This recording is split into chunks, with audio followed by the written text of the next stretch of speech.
You know, have you seen these Chinese opening up all over the place now? You know, all you can eat for 12 quid. I thought, that's reasonable. You only get one chopstick.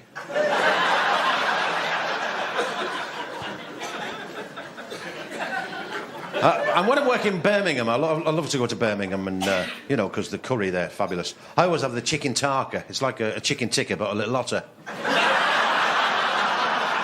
But I was there recently.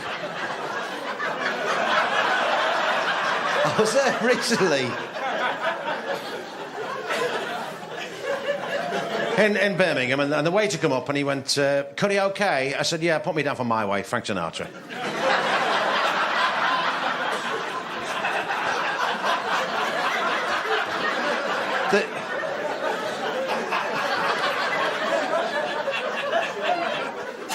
But it's lovely. I stayed in Oakhampton last night.